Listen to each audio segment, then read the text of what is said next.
Stave 4. The Last of the Spirits.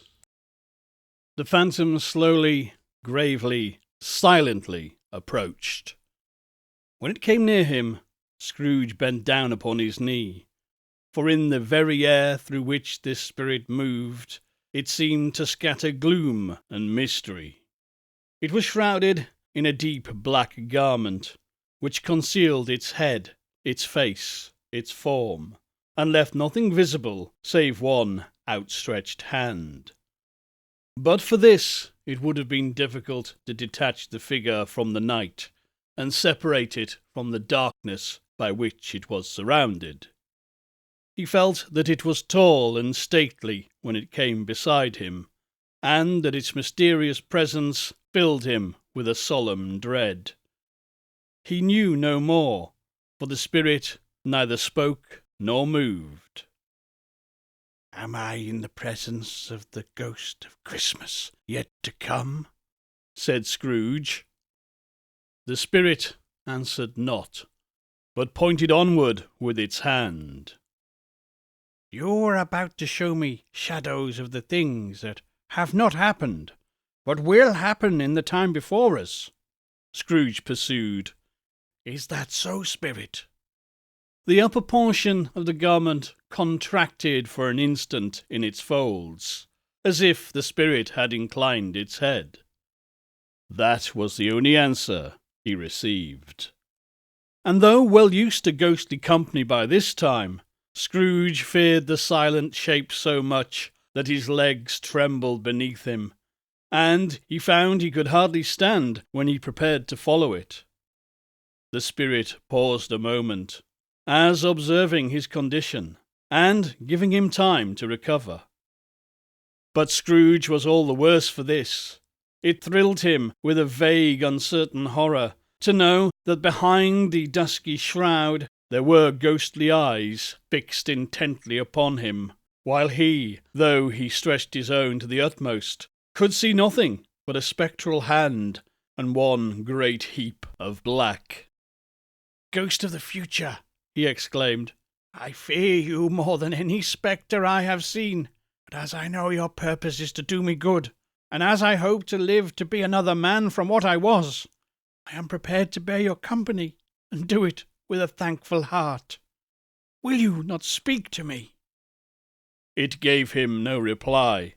The hand was pointed straight before them. "Lead on," said Scrooge. "Lead on. This night is waning fast, and it is precious time to me, I know. Lead on, spirit."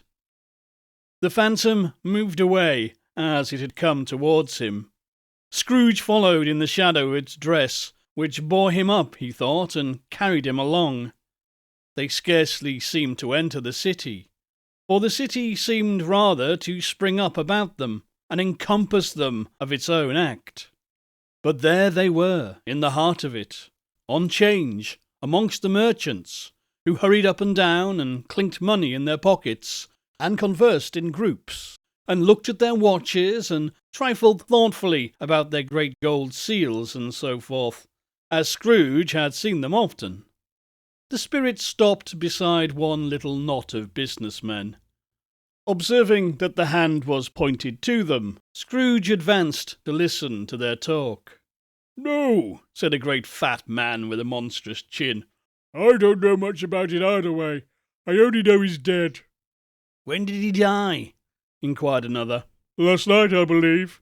"Why, what was the matter with him?" asked a third, taking a vast quantity of snuff from a very large snuff-box.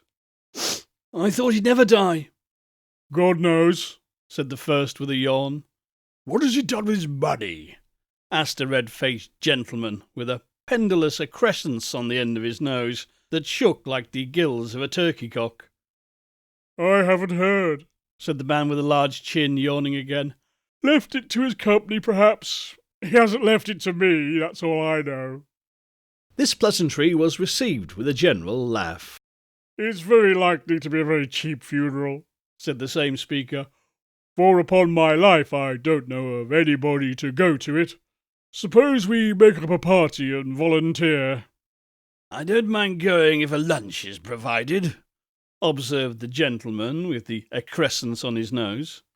"But I must be fed if I make one." Another laugh. "Well, I am the most disinterested among you, after all," said the first speaker, "for I never wear black gloves and I never eat lunch. But I'll offer to go if anyone else will.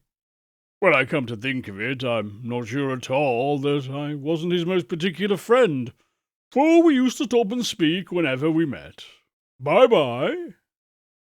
Speakers and listeners strolled away and mixed with other groups. Scrooge knew the men, and looked towards the spirit for an explanation. The phantom glided on into a street. Its finger pointed to two persons meeting. Scrooge listened again, thinking that the explanation might lie here. He knew these men also perfectly. They were men of business, very wealthy, and of great importance. He had made a point always of standing well in their esteem, in a business point of view, that is, strictly a business point of view. "How are you?" said one.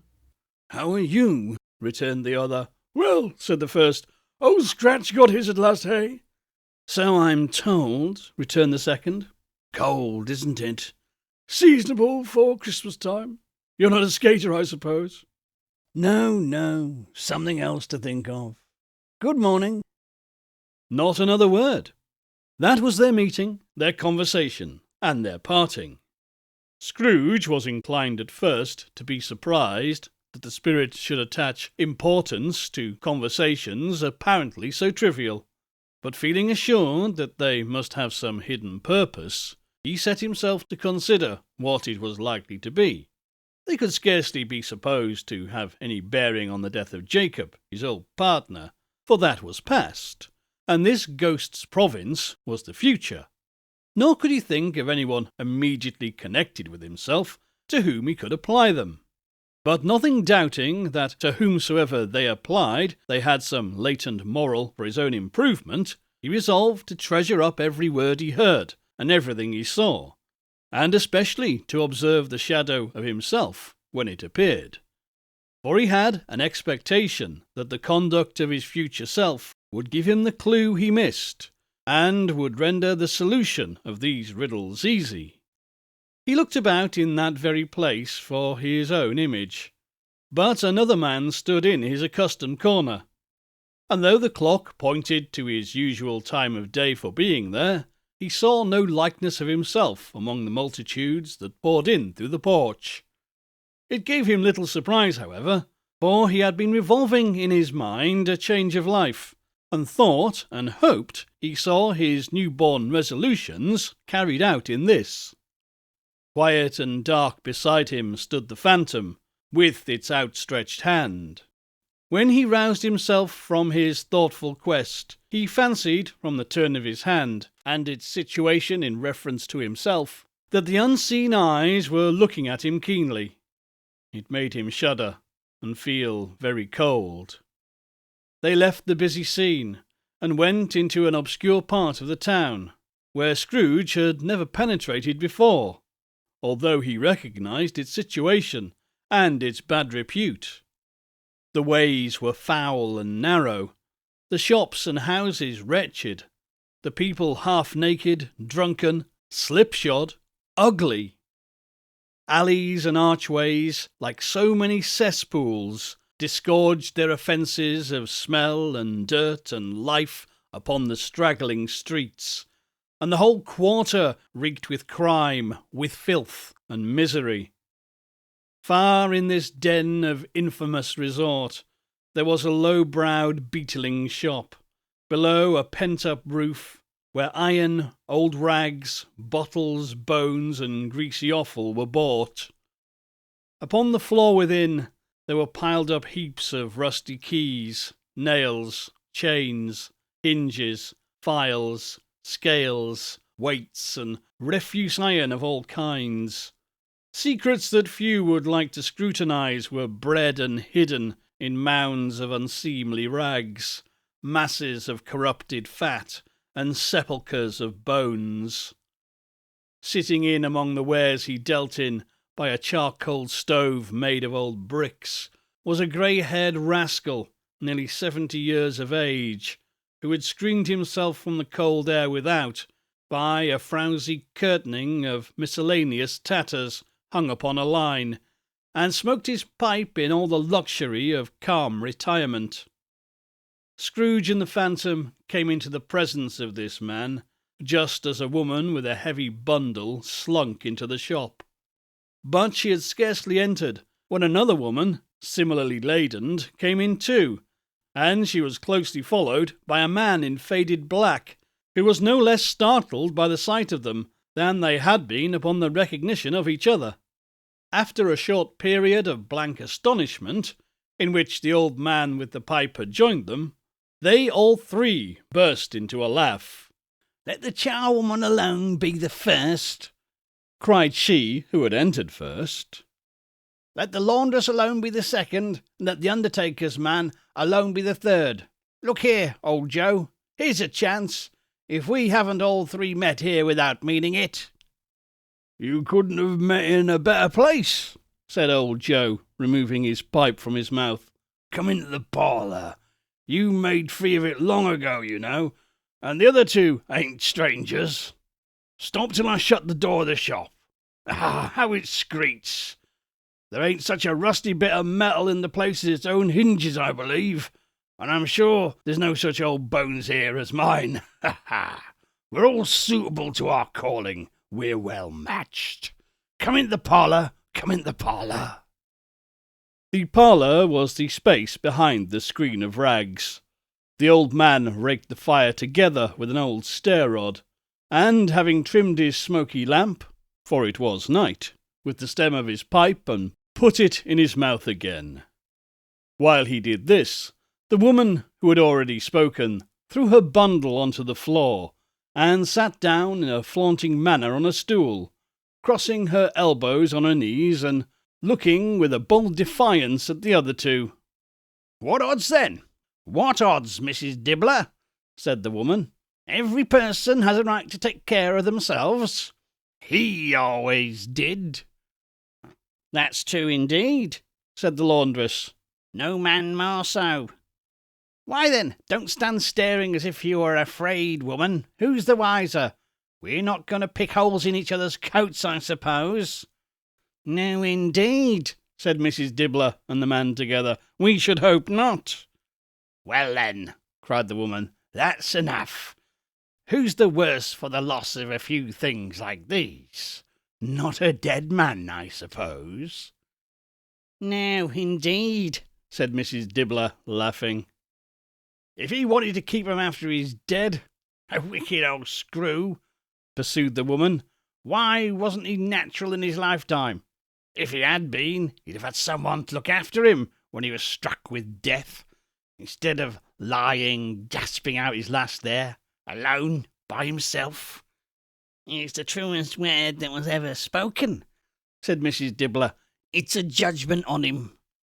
"I wish it were a little heavier judgment," replied the woman, "and it should have been, you may depend on it, if I could have laid my hands on anything else. Open that bundle, old Joe, and let me know the value of it. Speak it out plain. I'm not afraid to be the first, nor afraid for them to see it. We know pretty well that we was helping ourselves before we met here, I believe. It's no sin. Open the bundle, Joe." But the gallantry of her friends would not allow of this, and the man in faded black, mounting the breach first, produced his plunder. It was not extensive. A seal or two, a pencil case, a pair of sleeve buttons, and a brooch of no great value were all. They were severally examined and appraised by old Joe, who chalked the sums he was disposed to give for each upon the wall, and added them up into a total when he found there was nothing more to come. "That's your account," said Joe, "and I wouldn't give another sixpence, if I were to be boiled for not doing it. Who's next?" Mrs. Dibbler was next. Sheets and towels, a little wearing apparel, 2 old-fashioned silver teaspoons, a pair of sugar tongs, and a few old boots. Her account was stated on the wall in the same manner. I always give too much to ladies. It's a weakness of mine, and that's the way I ruin myself," said old Joe. "That's your account. If you asked me for another penny and made it an open question, I'd repent of being so liberal and knock off half a crown." "And now undo my bundle, Joe," said the first woman.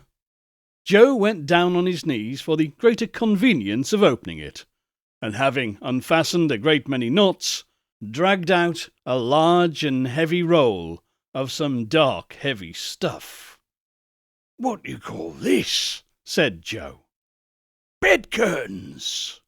"Ah," returned the woman, laughing and leaning forward on her crossed arms. "Bed curtains. You don't mean to say you tuck 'em down, rings and all, with him lying there?" said Joe. "Yes, I do," replied the woman. "Why not?" "You were born to make your fortune," said Joe, "and you'll certainly do it." "I certainly shan't hold my hand when I can get anything in it by reaching out for the sake of such a man as he was, I promise you, Joe," returned the woman coolly. "Don't drop that oil on the blankets now." "His blankets?" asked Joe. "Who else's do you think?" replied the woman. "He isn't likely to take cold without 'em, I dare say." "I hope he didn't die of anything catching, eh?"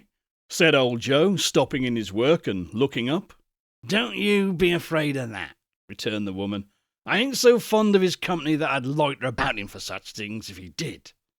Ah, you may look through that shirt till your eyes ache, but you won't find a hole in it, not a threadbare place. It's the best he had, and a fine one too. They'd have wasted it if it wasn't for me." "What do you call wasting of it?" asked old Joe. "Putting it on him to be buried in, to be sure," replied the woman with a laugh. "Someone was fool enough to do it, but I took it off again. If calico ain't good enough for such a purpose, it isn't good enough for anything. It's quite becoming to the body. He can't look uglier than he did in that one." Scrooge listened to this dialogue in horror. As they sat grouped about their spoil in the scanty light afforded by the old man's lamp, he viewed them with a detestation and disgust which could have hardly been greater, though they had been obscene demons marketing the corpse itself. laughed the same woman, when old Joe, producing a flannel bag with money in it, told out their several gains upon the ground. "This is the end of it, you see. He frightened everyone away from him when he was alive, to profit us when he was dead." "Spirit," said Scrooge, shuddering from head to foot. I see. The case of this unhappy man might have been my own. My life tends that way now. Merciful heaven, what is this?" He recoiled in horror, for the scene had changed, and now he almost touched a bed. A bare, uncurtained bed, on which, beneath a ragged sheet, lay a something covered up, which, though it was dumb, announced itself in awful language. The room was very dark, too dark to be observed with any accuracy, though Scrooge glanced about it in obedience to a secret impulse, anxious to know what kind of room it was. A pale light, rising in the outer air, fell straight upon the bed, and on it, plundered and bereft, unwatched, unwept, uncared for, was the body of this man. Scrooge glanced towards the phantom. Its steady hand was pointed to the head. The cover was so carelessly adjusted that the slightest raising of it, the motion of a finger upon Scrooge's part, would have disclosed the face. He thought of it, felt how very easy it would be to do, and longed to do it, but had no more power to withdraw the veil than to dismiss the spectre at his side. O cold, cold, rigid, dreadful death, set up thine altar here, and dress it in such terrors as thou hast at thy command, for this is thy dominion. But of the loved, revered, and honoured head Thou canst not turn one hair to thy dread purposes, nor make one feature odious. It is not that hand that is heavy, and will fall down when released. It is not that the heart and pulse are still, but that the hand was open, generous and true, the heart brave, warm and tender, and the pulse a man's. Strike, shadow, strike, and see his good deeds springing from the wound, to sow the world with life immortal. No voice pronounced these words in Scrooge's ears, and yet he heard them when he looked upon the bed. He thought, if this man could be raised up now, what would be his foremost thoughts? Avarice, hard-dealing, griping cares? They had brought him to a rich end, truly. He lay in the dark, empty house, not a man, a woman, or a child, to say that he was kind to me in this or that, or for the memory of one kind word I will be kind to him. A cat was tearing at the door, and there was a sound of gnawing rats beneath the hearthstone. What they wanted in the room of death, and why they were so restless and disturbed, Scrooge dare not think. "Spirit," he said, "this is a fearful place. In leaving it, I shall not leave its lesson, trust me. Let us go." Still the ghost pointed with an unmoved finger to the head. "I understand you," Scrooge returned, "and I would do it if I could. But I have not the power, Spirit. I have not the power." Again it seemed to look upon him. "If there is any person in the town who feels emotion caused by this man's death," said Scrooge, quite agonized, "show that person to me, Spirit, I beseech you." The phantom spread its dark robe before him for a moment, like a wing, and withdrawing it, revealed a room by daylight, where a mother and her children were. She was expecting someone, and with anxious eagerness, for she walked up and down the room, started at every sound, looked out from the window, glanced at the clock, tried, but in vain, to work with her needle, and could hardly bear the voices of the children in their play. At length a long-expected knock was heard. She hurried to the door, and met her husband, a man whose face was careworn and depressed, though he was young. There was a remarkable expression in it now, a kind of serious delight of which he felt ashamed, and which he struggled to repress. He sat down to the dinner that had been hoarded for him by the fire, and when she asked him faintly what news, which was not until after a long silence, he appeared embarrassed how to answer. "Is it good," she said, "or bad?" to help him. "Bad," he answered. "Are we quite ruined?" "No. There is hope yet, Caroline." "If he relents," she said, amazed, "there is. Nothing is past hope, if such a miracle has happened." "He is past relenting," said her husband. "He is dead." She was a mild and patient creature, if her face spoke truth, but she was thankful in her soul to hear it, and she said so with clasped hands. She prayed forgiveness the next moment, and was sorry, but the first was the emotion of her heart. "What the half-drunken woman whom I told you of last night said to me, when I tried to see him and obtain a week's delay, and what I thought was a mere excuse to avoid me, turns out to be quite true. He was not only very ill, but dying then." "To whom will our debt be transferred?" "I don't know, but before that time we shall be ready with the money, and even though we were not, it will be a bad fortune indeed to find so merciless a creditor as his successor. You may sleep tonight with light hearts, Caroline." Yes, soften it as they would, their hearts were lighter. The children's faces, hushed and clustered round to hear what they so little understood, were brighter. It was a happier house for this man's death. The only emotion that the ghost could show him, caused by the event, was one of pleasure. "Let me see some tenderness connected with a death," said Scrooge, "or that dark chamber spirit which we left just now will be forever present to me." The ghost conducted him through several streets familiar to his feet, and as they went along, Scrooge looked here and there to find himself, but nowhere was he to be seen.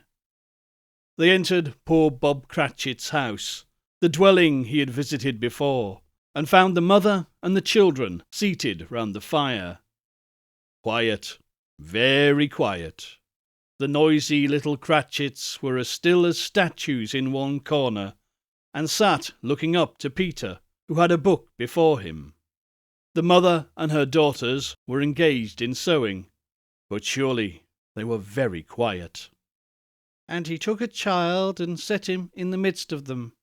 Where had Scrooge heard those words? He had not dreamed them. The boy must have read them out, as he and the spirit crossed the threshold.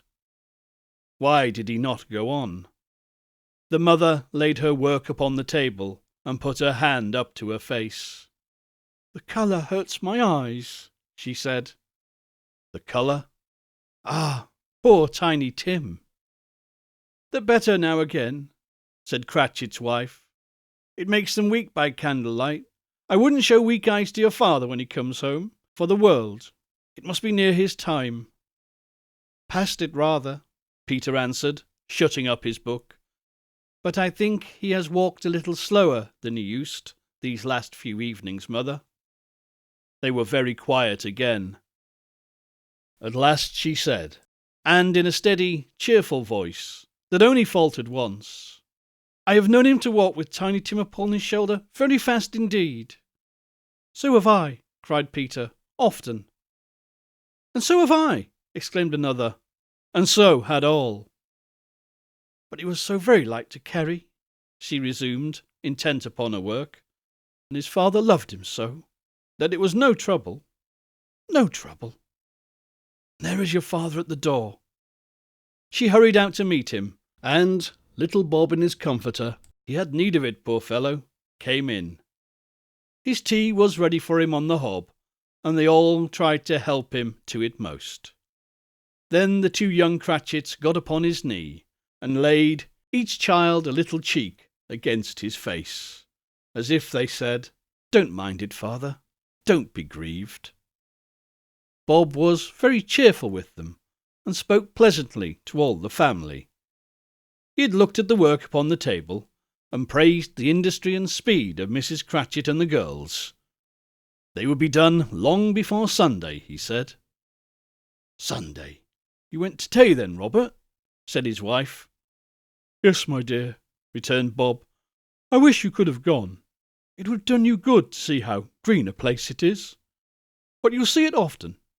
I promised him that I would walk there on a Sunday." "My little child!" cried Bob. He broke down all at once. He couldn't help it. If he could have helped it, he and his child would have been farther apart, perhaps, than they were. He left the room, and went upstairs into the room above, which was lighted cheerfully and hung with Christmas. There was a chair set close beside the child, and there were signs of someone having been there lately.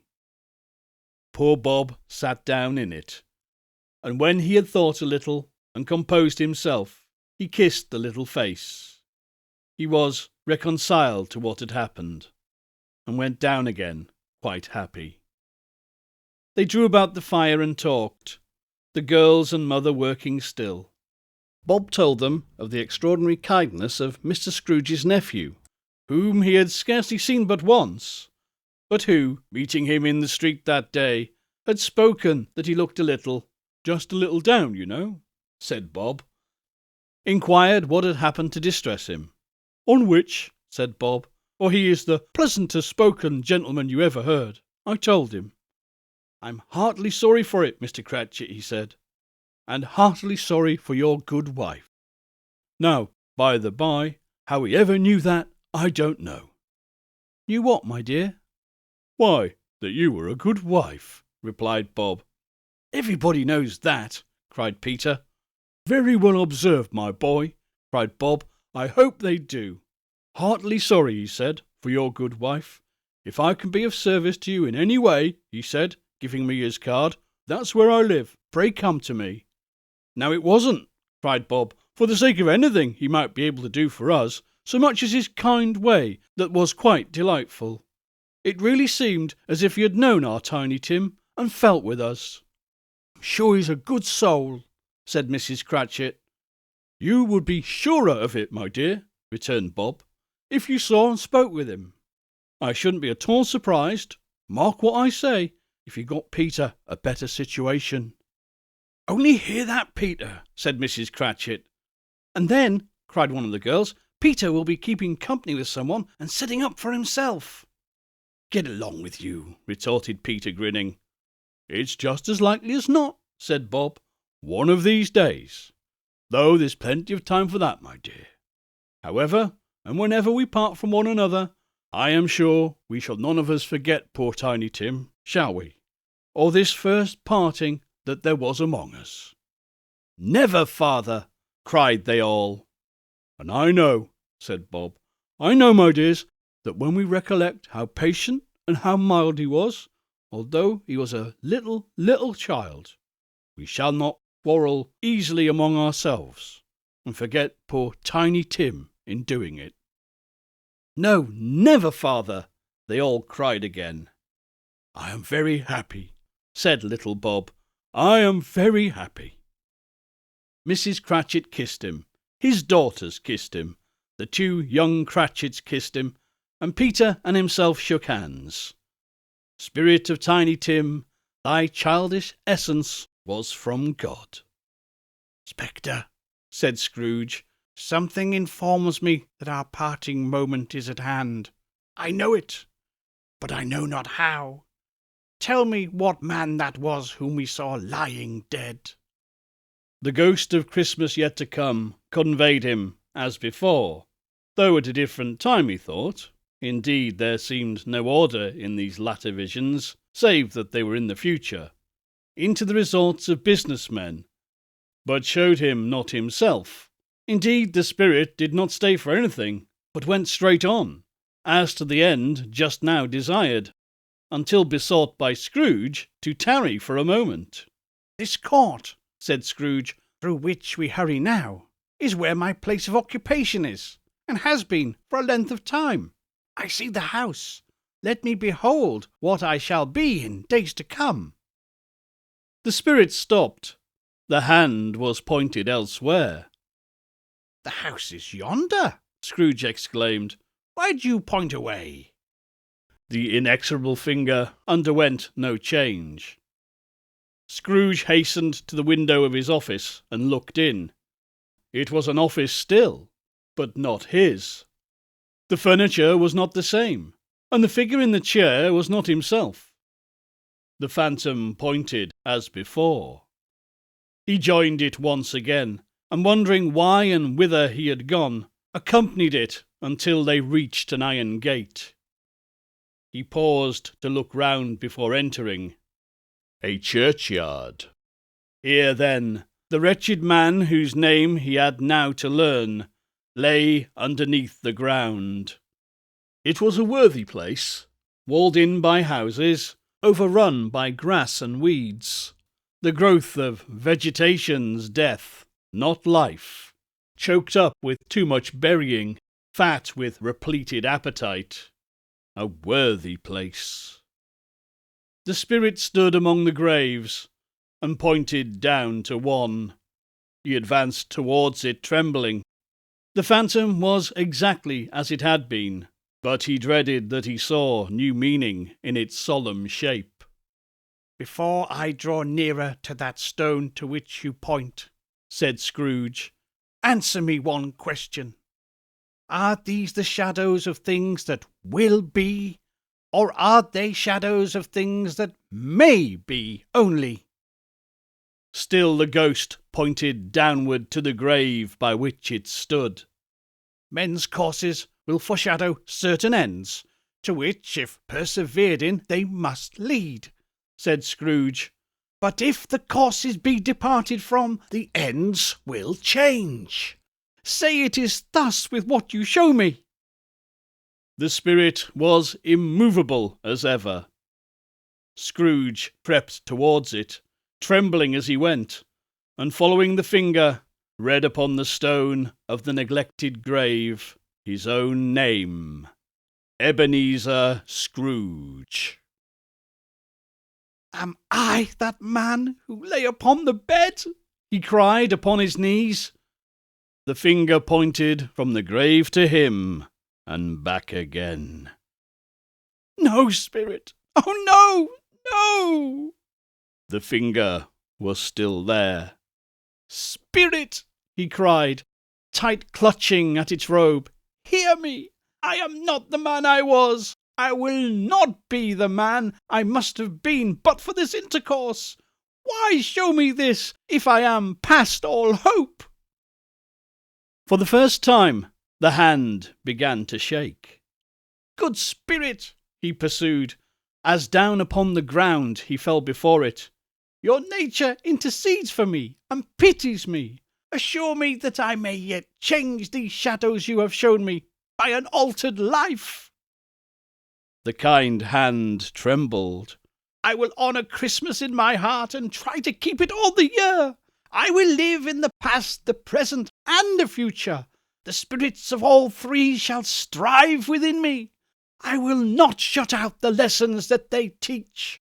Oh, tell me that I may sponge away the writing on this stone." In his agony, he caught the spectral hand. It sought to free itself, but he was strong in his entreaty, and detained it. The spirit, stronger yet, repulsed him. Holding up his hands in a last prayer to have his fate reversed, he saw an alteration in the phantom's hood and dress. It shrunk, collapsed, and dwindled down into a bedpost.